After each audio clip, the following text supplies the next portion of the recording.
Ludicast.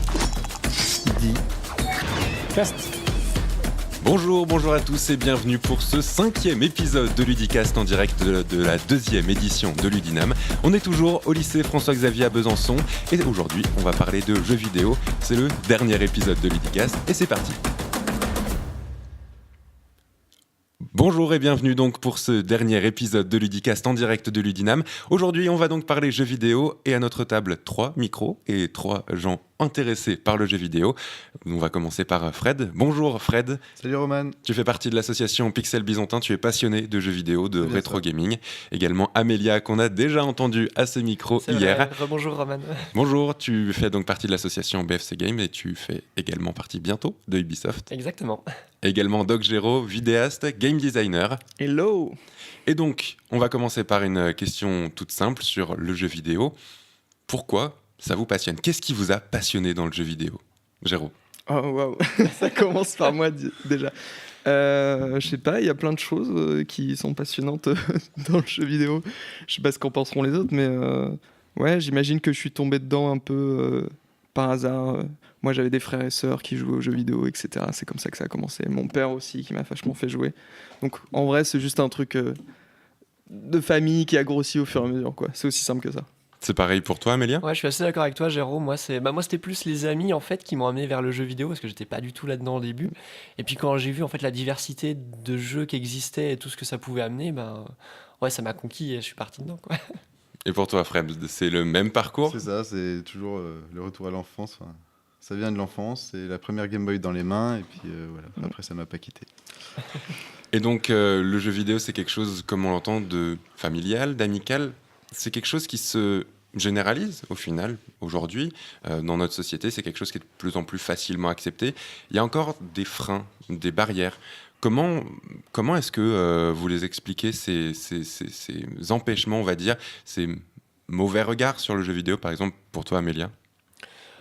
Je pense que ça vient principalement du fait qu'on a du mal à voir le jeu vidéo comme un média mature. C'est aujourd'hui un média qui fait énormément d'argent, c'est un des principales sources de revenus pour beaucoup de compagnies. Mais on le voit encore comme un média pour enfants, pour le côté jeu qui a du mal à passer dans le côté adulte, alors que pourtant ça l'est, on voit plein de productions qui le font. Et je pense que c'est ça le principal frein, c'est qu'on n'arrive pas à se dire que le jeu est quelque chose d'accessible à tous, quoi. Tu as la même vision en tant que professionnel. Tu penses que ces freins sont principalement le côté enfantin ou il y a autre chose ? Moi, je pense que... Bon, déjà, comme tu dis, c'est en train de changer. Je pense, au fur et à mesure, quand même, ça s'améliore. La vision du grand public, on va dire, est de mieux en mieux. Et les gens acceptent de plus en plus que jouer, c'est quelque chose qui fait partie du quotidien, que ce soit, quel que soit l'âge qu'on a. Et en fait, je pense que peut-être s'il reste encore quelques freins, c'est notamment du côté des médias un petit peu plus...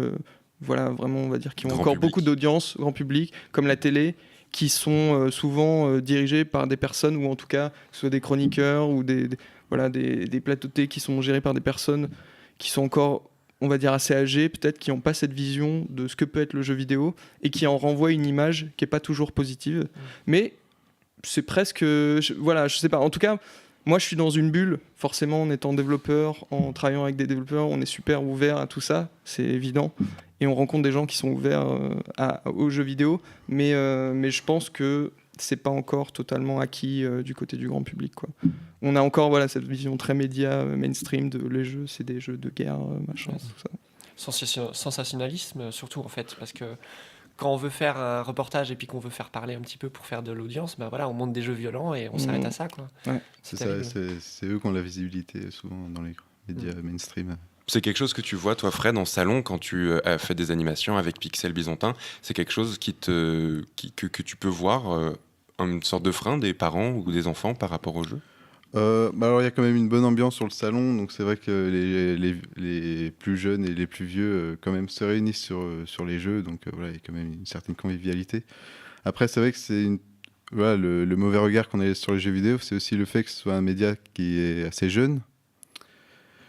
Et voilà, c'est vrai que les gens ont des préjugés comme ils pouvaient avoir à l'époque, par exemple sur la bande dessinée ou sur le cinéma de genre, parce que voilà, c'est des nouveaux médias, des nouveaux supports, et les gens n'ont peut-être pas encore le recul pour avoir un bon regard dessus. Et comment est-ce que justement vous faites, par exemple avec Pixel Byzantin, pour faire jouer, expliquer et peut-être casser ces clichés sur le jeu vidéo? Bah, ça se fait un petit peu naturellement, c'est-à-dire que voilà, tu vas avoir par exemple les parents qui vont avoir un regard un peu nostalgique sur les premiers jeux auxquels ils ont joué à l'époque. Ils vont faire découvrir leurs enfants, voilà, par exemple un Zelda, un Mario. Et inversement, voilà, il y a les enfants qui vont foncer sur la PS4 et puis montrer à leurs parents voilà, ce Donc, que c'est les jeux d'aujourd'hui. c'est vraiment un côté échange. C'est quelque chose qu'on retrouve dans les jeux vidéo récents, le côté échange intergénérationnel, quand on joue soit dans les jeux, soit la manière de jouer, c'est quelque chose qui évolue aussi, ce côté intergénérationnel. Bah, je Amélia? pense notamment grâce aux jeux indépendants, voilà, cette réminiscence du pixel, du jeu d'arcade, voilà, du petit jeu où tu fais ta partie et voilà, t'as tes vies. Donc je pense voilà, la boucle est un peu bouclée avec ces jeux voilà, qui sont nostalgiques de cette époque et des vieilles consoles aussi. Jérôme? Je pense que le meilleur exemple de jeu intergénérationnel qui est sorti récemment, c'est quand même Nintendo Labo. C'est-à-dire, Et mine de rien, voilà, bon, moi j'ai pas de favoritisme constructeur ou quoi, mais je trouve que Nintendo fait quand même beaucoup d'efforts pour apporter un peu d'innovation là-dessus. On peut Et peut-être très Ouais, je vais rapidement rappeler expliquer le Nintendo principe. Labo pour ceux Donc qui le ne connaîtraient principe de pas. Nintendo Labo, c'est une grosse boîte qu'on achète avec des plaques en carton dedans et un jeu. Et en fait, ça demande de construire avec les plaques en carton un jouet, donc ça peut être un piano en carton, des choses comme ça, dans lequel on va mettre sa petite Switch ou les manettes de la Switch, et après on va pouvoir faire plein d'interactions directement avec le jouet en carton. Et ce qui est super marrant, moi j'ai fait quelques Nintendo Labo, et ce qui est cool, c'est que quand on construit l'objet lui-même, on le fait à plusieurs.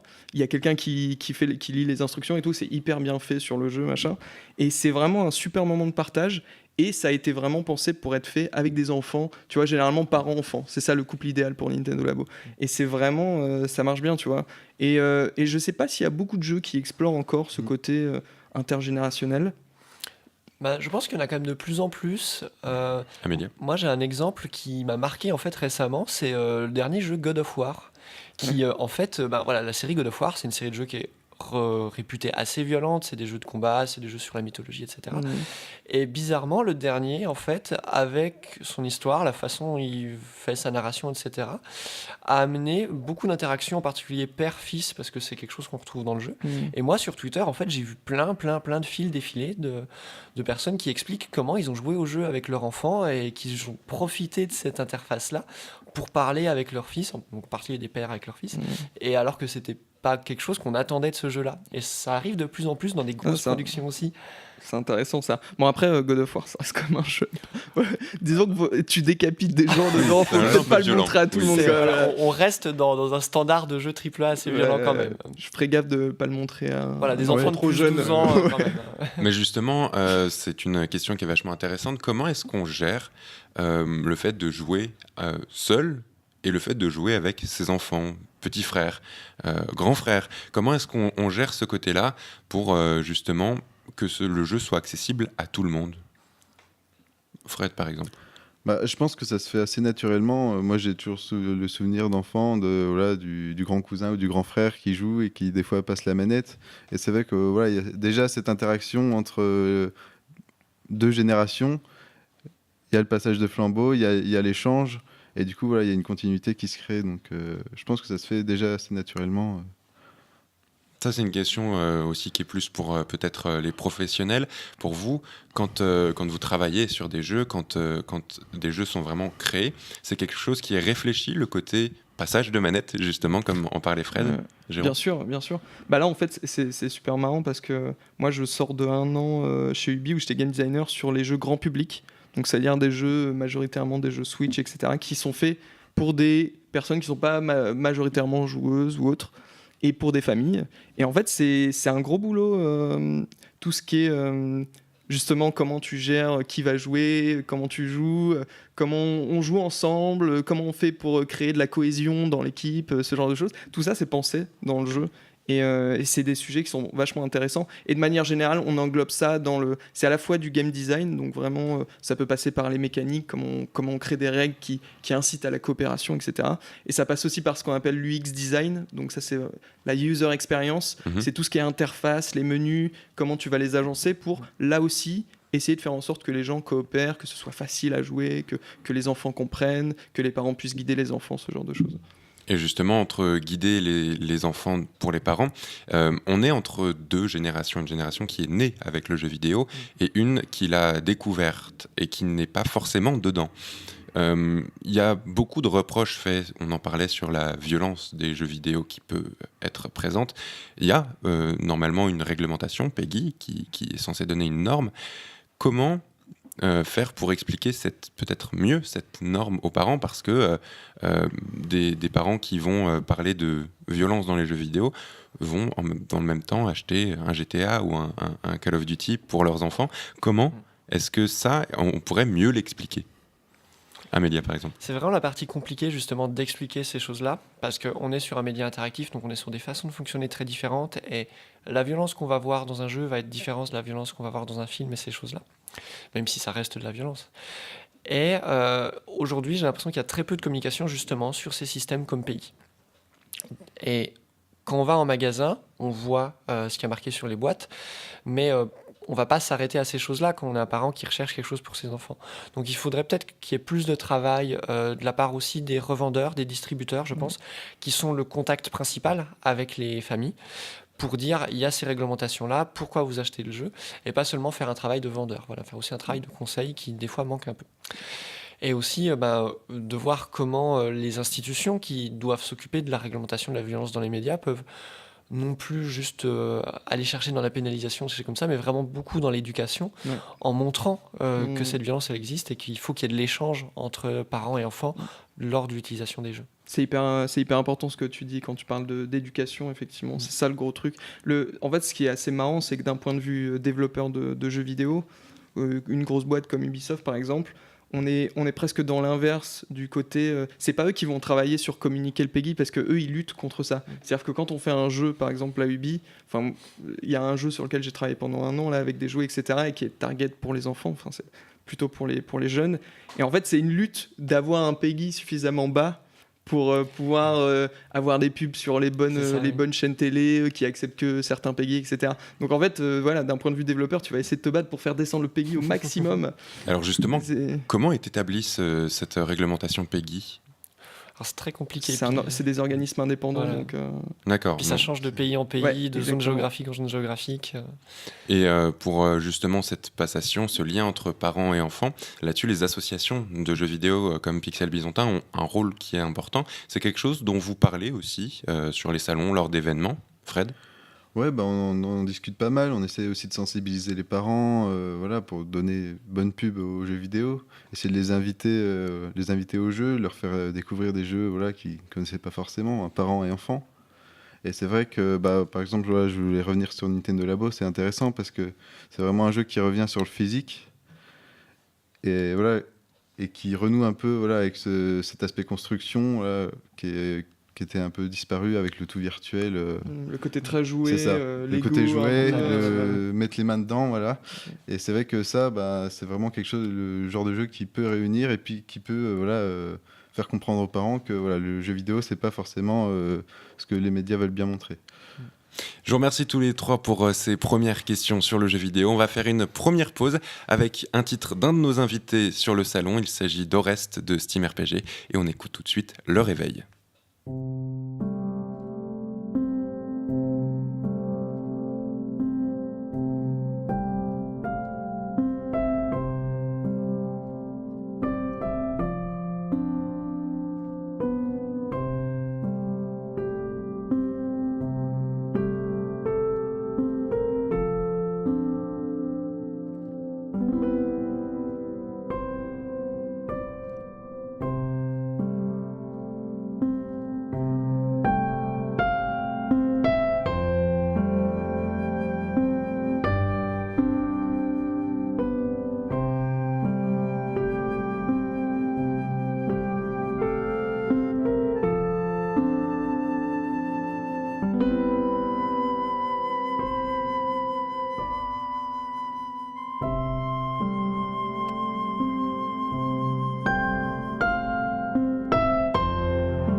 Et on remercie donc au reste de Steam RPG de nous avoir prêté cette musique, Le Réveil. On se retrouve donc pour ce dernier épisode de Ludicast en direct de Ludinam, 2e édition, toujours à Besançon. Nous sommes au lycée François-Xavier et on parle de jeux vidéo avec Doc Géraud, Amélia et Fred. Et alors, on va revenir un petit peu sur, justement, on parlait de comment vous êtes tombés dedans et vous êtes tous plus ou moins d'accord, c'est un frère, un cousin, un parent qui vous a passé la manette. Comment est-ce qu'après vous êtes resté justement à apprécier le jeu vidéo et à grandir avec jusqu'à ce que ça reste dans votre quotidien, Géraud par exemple? Non. Amélia, vas-y. Super, ok, bon bah moi j'ai eu la chance d'avoir un parrain que j'aime beaucoup, qui est lui aussi passionné de jeux vidéo, de jeux de plateau, de jeux de figurines, et qui m'a toujours poussé à aller plus loin dans ces choses-là et en voir un peu plus. Donc j'ai eu la chance en fait de découvrir toute la diversité qu'il y avait dans le jeu. Et après, en fait, je pense que ça vient tout de suite. Quand on voit à quel point c'est vaste, on trouve ce qu'on aime là-dedans, et puis on se concentre dessus, puis on continue à aller plus loin, on continue à en découvrir plus. Et puis après, quand on voit que c'est vraiment ce qui nous plaît, ça arrive aussi qu'on ait envie d'en faire plus. Et après, ça arrive qu'on se mette à développer des jeux. C'est pareil pour toi, Fred? C'est un petit peu comme Amélia. C'est voilà, la manière de découvrir un jeu, et puis un suivant, et puis encore un suivant, et puis voilà, de découvrir des mécaniques, d'essayer de varier ces expériences de jeu. Puis je pense aussi que c'est un tout, voilà, c'est la pop culture, c'est la bande dessinée, c'est les mangas, le cinéma. Je pense que voilà, c'est un tout qui nous lâche plus. Voilà. Et cette diversité, tu parlais des différents types de jeux, tu parlais de la pop culture en général, c'est quelque chose qu'on peut retrouver par exemple ici à Ludinam. Cette variété joue sur la popularité du jeu vidéo, c'est quelque chose, les échanges, on va dire, de différents types de joueurs, types de consommateurs de culture, c'est quelque chose qui est important pour le jeu vidéo, qui amène de la nouveauté, vous pensez? Amélia. Cette diversité, elle est très importante. Déjà parce qu'elle permet à plus de personnes de se retrouver dans les différents médias, dans les BD, tout ça. Et c'est quelque chose qui manque encore beaucoup aujourd'hui, mais ça arrive de plus en plus. Et le fait que les gens se retrouvent dans ces médias, ça fait qu'après ils échangent autour de ceux-ci, ils se mettent à en parler, ils se mettent à parler de leur expérience de jeu, de ces choses-là, et ça continue à faire grandir le milieu, parce que on a envie de partager ce qu'on a vécu, parce qu'on s'y est retrouvé. Donc oui, cette diversité elle est importante. Et cette diversité, donc tu parlais de partager tout ça, c'est quelque chose qui vous a mené à vraiment vous impliquer dans le jeu. Pour toi, je pense. C'est la même chose pour toi, par exemple, Géraud? Moi, c'est pas ça particulièrement qui m'a amené à vraiment m'impliquer dans le jeu en tant que créateur, tu veux dire? Oui, en tant que créateur. Ouais, en tant te que créateur. Professionnaliser, en fait. Honnêtement, moi, c'est pas une histoire de dingue, c'est plus une histoire de chance, on va dire. Ce qui a fait que j'ai beaucoup joué petit, c'est que moi, j'ai un père qui est militaire, donc j'ai passé mon enfance à bouger partout en France. Donc je restais jamais très longtemps. Du coup, je passais beaucoup de temps à jouer aux jeux vidéo. Et en sortie de lycée, je me suis dit, mais qu'est-ce que je vais faire, quoi. Genre, j'ai passé tellement de temps à jouer aux jeux vidéo, peut-être que je devrais m'y intéresser. Et en fait, je me suis inscrit dans une école pour apprendre à faire des jeux, création de jeux, etc., game design. Mais le truc, c'est que ça aurait pu être, ça aurait pu ne pas du tout matcher. J'aurais pu détester ça ou quoi. Donc c'est vraiment, franchement, c'est de la pure chance dans mon cas. Tu vois, c'est pas. Et qu'est-ce qui te fait rester dedans, justement? C'est un milieu qui te plaît quand même? C'est un milieu où tu arrives à t'épanouir? Ouais, en fait, c'est le côté chance, c'est que j'ai trouvé vraiment par hasard le truc qui me plaît énormément. C'est-à-dire que créer des jeux et jouer à des jeux, c'est quand même très très différent, c'est pas du tout le même plaisir. Et moi, je pense même peut-être que je prends plus de plaisir maintenant dans la partie création que dans la partie jeu. Tu joues très peu? Je joue pas beaucoup, ouais. Je joue pas beaucoup. D'accord. Mais ouais, je passe plus de temps à faire maintenant qu'à jouer, vraiment.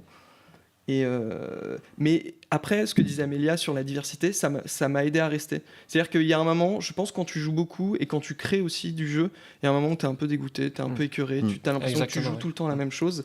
Et en fait, ce côté explosion du jeu indépendant qui a maintenant, ça a vraiment boomé, on va dire, avec tout ce qui est Xbox Live Arcade sur la Xbox 360, donc ça fait quand même quelques années. Je ne saurais pas à la louche, ça doit être 8 ans. Oui, c'est compliqué d'évaluer parce que ça a été très progressif. À partir de là, ça a vraiment popé, tu vois, et ça a grossi. Et ça a apporté une telle diversité. Moi, je joue énormément à des jeux indépendants parce que c'est ça que je recherche maintenant. Je recherche des expériences différentes dans les jeux. Et ça m'a aidé à rester. Et même en termes de jeux que moi je fais maintenant, ça m'a vachement influencé. Et ça m'a donné l'idée de faire des jeux différents. Et voilà. Donc, ouais, c'est assez inspirant et ça donne envie de continuer. Et j'ai une dernière question du coup. Quand tu crées, vu que tu prends plus de plaisir à créer qu'à jouer, c'est un défi de trouver de nouvelles manières de faire jouer, de nouvelles idées. C'est quelque chose qui est très. Qui est, toi, c'est un peu ton jeu. Ah ouais, bien sûr. Moi, j'adore faire ça. C'est-à-dire que moi, il y a deux choses pour moi quand je crée un jeu. Il y a le petit côté, parfois je me mets un espèce de challenge, on va dire, technique, qui est de faire un jeu, un style de jeu qui existe déjà, mais avec un petit truc un peu différent, mais qui est vraiment hyper poussé, tu vois, dans le côté, tu vois, c'est polish, c'est propre, il y a des petits effets partout, ça j'aime bien. Mais ce que j'aime vraiment, moi, en tant que créateur, c'est de trouver des concepts originaux qui n'existent pas, apporter des nouvelles idées. En tout cas, quand je fais des jeux solo, pas forcément, là, je parle pas de mon expérience Ubisoft ou quoi. Oui. Mais je sais pas, Amélia, toi, comment ça Forcément, Amélia, en tant que représentante de BFC Games, vous organisez entre autres des game jams. Exactement, oui. Est-ce que tu peux expliquer très rapidement ce que c'est ? Alors pour faire simple, des game jams, en fait, c'est des ateliers de création de jeux, donc jeux vidéo, jeux de société, etc., en temps limité avec un thème donné. Donc dans l'idée, c'est principalement sur un format 48 heures. Les gens arrivent le vendredi soir, ils se réunissent, ils parlent entre eux, on leur donne un thème et ils doivent faire un jeu qu'ils rendent le dimanche soir. Donc c'est un exercice très compliqué parce qu'il faut gérer son temps, il faut gérer un peu la fatigue, il faut gérer son équipe, mais on arrive à avoir des jeux très créatifs et très intéressants parce qu'avec ces limites, ils réussissent à sortir des carcans habituels. Et toi, Fred, tu as participé ? Oui, donc j'ai participé en tant que graphiste et graphic designer du coup. Et c'est vrai que bon, c'est très intéressant parce que c'est souvent expérimental, parce que voilà, sur un sujet on peut broder et puis voilà, il y a un mélange d'idées entre les différentes équipes, c'est très intéressant. Et puis voilà, c'est aussi un ensemble de savoir-faire parce qu'il faut de la musique, il faut de l'image, il faut du game design. Donc voilà, c'est vraiment très intéressant, c'est vraiment une super expérience. Ouais. Et ces game jams, justement, c'est l'occasion peut-être d'avoir plus de liberté que dans un milieu professionnel. Comment est-ce que vous avez trouvé vous avez décidé de participer à ce type d'événement avec BFC, par exemple ? Alors moi, c'est très spécial en fait parce que à Besançon, faut se dire, on n'est pas forcément une ville où il y a beaucoup de créateurs et créatrices de jeux à la base. Pour l'instant. Donc, pour l'instant. Et ça a pas mal changé depuis quelques temps. Parce que moi, je voulais faire des game jams et il n'y en avait pas. Donc en fait, on s'est retrouvé à créer des structures pour faire des game jams. Ça commence souvent comme ça. Exactement. Donc en fait, moi, j'ai commencé par faire des game jams quand je les ai créés. Et c'était cette envie de rencontrer des gens qui avaient cette même envie que moi, qui m'a poussé à amener les game jams dans la ville et à après continuer à en faire. Et toi, Fred, c'était un souhait de participer ou tu as été embarqué ? C'est un souhait, et puis c'est aussi voilà, le fait de se retrouver dans une communauté de passionnés, d'avoir les mêmes motivations que voilà, d'être plusieurs à vouloir faire son petit jeu, à vouloir créer. Voilà, cette énergie, voilà, ça pousse à réaliser des beaux projets. Et toi, Géraud, est-ce que tu as déjà fait des game jams ? Ouais, j'adore le principe des game jams. J'en ai fait. Ouais, je crois que j'ai au moins 10 ou 15 jeux qui ont été faits en game jam. Et j'ai commencé. Alors, moi, c'était dans un contexte étudiant à la base. Et en fait, quand tu es étudiant en jeux vidéo, c'est une super opportunité pour tester des concepts, pour rencontrer des gens. C'est un super lieu de rencontre aussi, les game jams. Ouais. Je me suis fait des super potes là-bas, des gens avec qui j'ai bossé. C'est un vrai lieu d'échange. Ouais, c'est vraiment top pour ça. Et ouais, les game jams, c'est hyper formateur, quel que soit ton métier dans le jeu vidéo. Je pense que tu sois producteur, que tu sois programmeur, sound designer, game designer, surtout game designer.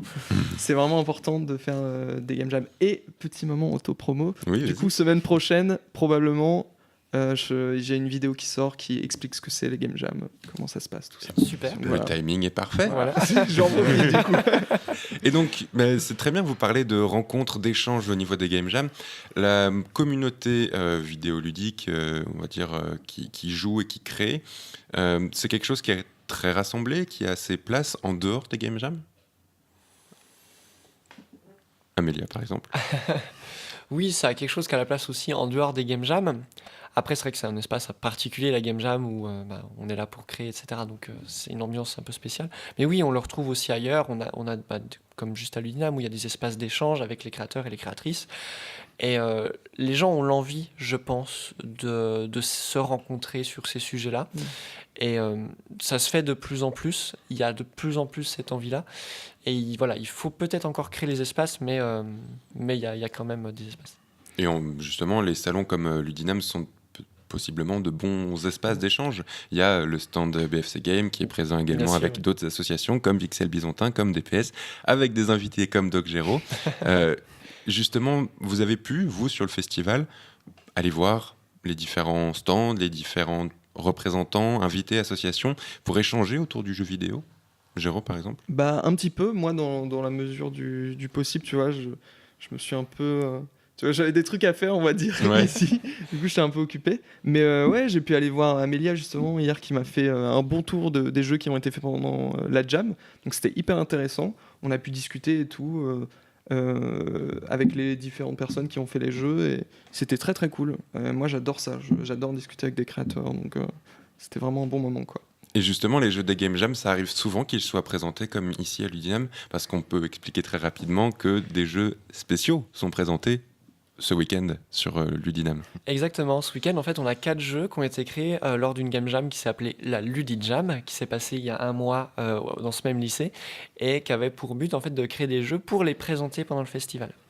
Donc cette année on avait un thème par rapport au fait que c'est les 50 ans de mai 68, donc le thème c'était « Il est interdit d'interdire ».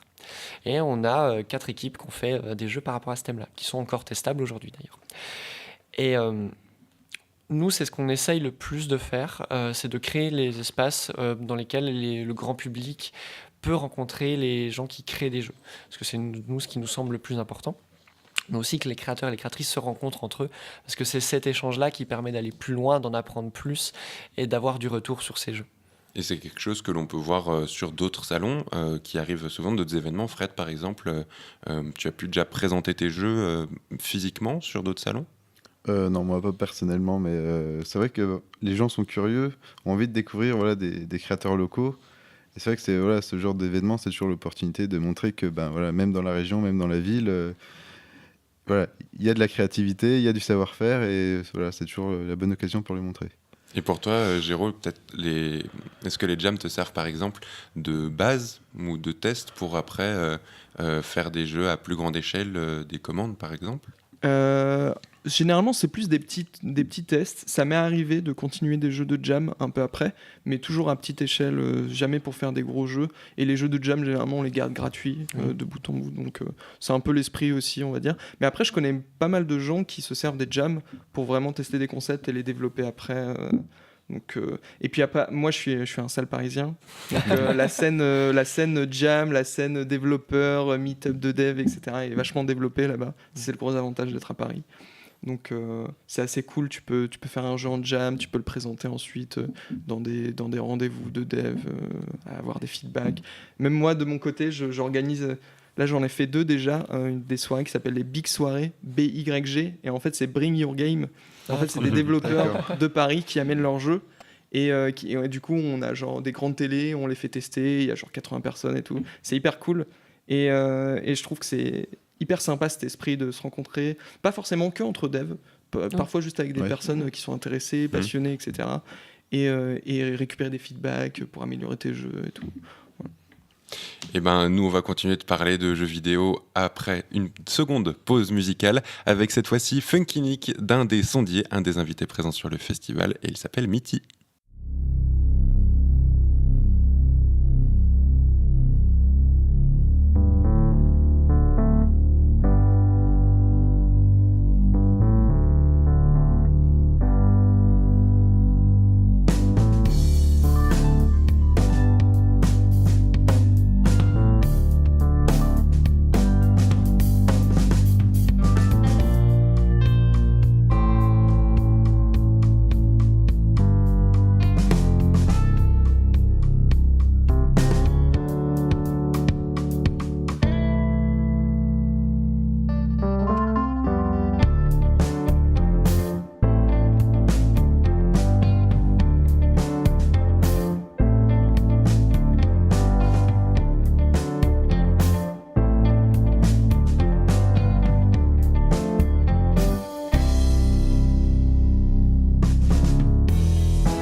Funky Nick de Mythique que l'on retrouve sur le pôle Saga Audio de Ludinam ce week-end pour la 2e édition du festival à Besançon au lycée François-Xavier. Festival qui est également au Cure-Salé sur la place Granvelle. Vous pouvez retrouver toutes les informations sur le site ludinam.fr. On va continuer de parler jeux vidéo avec nos invités, Géraud, Amélia, Frédéric. Alors justement, on a parlé du jeu vidéo dans son ensemble, on a parlé de vos expertises, de vos expériences. Tout ça, ça vous sert aujourd'hui à apprécier le jeu vidéo, à le critiquer, à innover. Qu'est-ce qui pourrait encore améliorer la condition du jeu vidéo aujourd'hui, que ce soit auprès des créateurs ou auprès du grand public? Géraud. Bah moi, forcément, j'ai mon avis là-dessus, puisque j'ai une chaîne de jeux qui a pour but C'est étonnant. de traiter de game design et d'expliquer des concepts. Donc pour moi, déjà, je suis super content de ce qui se passe sur YouTube ces dernières années. C'est-à-dire qu'il y a de plus en plus de vidéastes qui parlent de jeux vidéo de manière très différente. Des gars comme Olbius, Game Spectrum, la dev du dimanche qui explique le développement de son jeu au fur et à mesure. C'est hyper intéressant. Je pense que ça va élever le niveau de critique des gens. Tu vois, les gens vont être vraiment avoir un peu une éducation à qu'est-ce que c'est que de faire un jeu, comment on le conçoit. Et du coup, forcément, ça forge un regard un petit peu plus dur, mais qui est nécessaire pour que le niveau global s'améliore, tu vois. Ça force tout le monde à s'améliorer. Aussi bien les joueurs, avec leur regard critique, que les développeurs qui peuvent gagner un peu quelques billes avec tous ces gens qui ont des réflexions intéressantes sur le jeu vidéo. Et moi, c'est un peu ce que j'essaye de faire aussi, c'est en analysant des jeux, en expliquant des règles de game design, c'est faire gagner du temps aux gens et de donner des outils d'analyse pour mieux comprendre et mieux apprécier et puis mieux comprendre la diversité aussi de ce que peut offrir le jeu. C'est pareil pour toi, Amélia, avec BFC Games, quand vous faites justement, vous présentez des jeux, c'est un des angles, des choses importantes pour améliorer la condition du jeu. Ce côté démocratisation, oui, il est très très important parce qu'il faut se rendre compte de la diversité des jeux et on n'a pas forcément tout le temps l'occasion de l'avoir, cette mise en avant. Et du coup, quand on rencontre les personnes, nous on essaye d'avoir vraiment les rencontres physiques pour que les créateurs et les créatrices soient là et puissent parler de leur jeu. Ça permet de faire communiquer autour de ça et de permettre aux gens de se rendre compte du travail qu'il y a derrière, en fait. Parce que c'est ça aussi, je pense, qui manque beaucoup, c'est que on voit le jeu comme le produit final, mais on oublie beaucoup le travail qui précède, le fait qu'il y a beaucoup d'équipes, toutes les petites mains qui sont derrière et qu'amènent le côté créatif. Et justement, ça, c'est avec des associations comme BFC qui présentent le jeu vidéo de manière justement créatrice. Mais au niveau grand public, faire jouer, tout simplement, c'est quelque chose qui peut aussi rendre ça plus démocratisé, comme tu disais, Amélia. Fred, c'est ça, c'est la manière la plus simple de découvrir. Vous faites jouer, vous, avec Pixel Byzantin. Et finalement, ça vaut 10 fois plus qu'un grand discours. C'est de passer la manette, de voir ce qui se passe à l'écran. Et puis la machine se lance. Mais je pense aussi que effectivement YouTube c'est un gros coup de projecteur sur tout l'aspect de développement, l'envers du décor sur les jeux vidéo. Et je pense aussi notamment le cinéma qui beaucoup maintenant mise sur ce côté geek, jeux vidéo. Parce que on a des réalisateurs qui maintenant ont dépassé la trentaine et étaient des joueurs à l'époque et maintenant font des gros projets et donnent une bonne visibilité positive aussi aux jeux vidéo. Le jeu vidéo qui du coup devient lui-même une source d'inspiration auprès des autres médias. C'est quelque chose qui est important pour le jeu vidéo. Amélia ? Oui, qu'en fait on change l'axe. Avant, c'est vrai que le jeu vidéo s'inspirait beaucoup du cinéma, et maintenant on voit l'inverse se produire de façon plus ou moins réussie. Mais ça montre que le média jeu vidéo est intégré dans le cercle artistique global d'échange et d'inspiration en fait qui se produit entre les différentes œuvres. Et toi, Géraud, quand tu travailles une de tes vidéos sur comment tu choisis, tiens, cet angle-là, je pense qu'il mérite d'être expliqué. En fait, tu vois, j'ai mes petites cartouches là, tous les angles possibles que je peux avoir sur un jeu, et je joue au jeu et puis je me dis, ok, sur ce jeu-là, c'est bien traité cet angle, je peux l'accrocher à ce jeu. Et voilà, généralement quand je joue à un jeu, je me dis toujours comment je peux en parler de manière intéressante et qu'est-ce qu'on peut en tirer comme leçon. Et c'est comme ça que ça se passe, tout simplement. Et sur les salons, comment est-ce que vous choisissez les jeux ? Est-ce que c'est des jeux cultes, c'est des jeux grand public, justement ? Comment est-ce que vous faites la part des choses ? On essaie d'avoir un maximum de jeux différents. On essaie quand même de miser sur les jeux grand public multijoueurs, parce que c'est ce qui rassemble. Après, on essaie de découvrir des jeux voilà, un petit peu indépendants, un petit peu inconnus, et aussi des mauvais jeux, par exemple voilà, un mauvais Zelda sur CDI, ça fait toujours rire. Donc ça permet en plus de voir ce qu'est un bon jeu et pourquoi un mauvais jeu ça ne marche pas. Et voilà, donc c'est toujours intéressant. Et donc, tous ces jeux-là, on peut les retrouver tout ce week-end sur Ludinam. Vous êtes présents également sur le festival tout ce week-end. On vous remercie beaucoup d'être venu au micro de Ludicast. Merci à toi. Merci à toi. Notgero, merci vidéaste, également game designer, Amélia de BFC Games et bientôt chez Ubisoft, et également Fred de Pixel Byzantin. Merci à tous les trois d'être venus. C'était la dernière émission de Ludicast. On se retrouve donc très bientôt pour la prochaine édition de Ludinam. Qui sait, peut-être dans un an. On remercie également les sondiers de nous avoir permis de nous exprimer aujourd'hui au micro, et Blast qui a été notre réalisateur pendant tout le week-end. Merci beaucoup Blast et bonne journée à tous. Ludicast.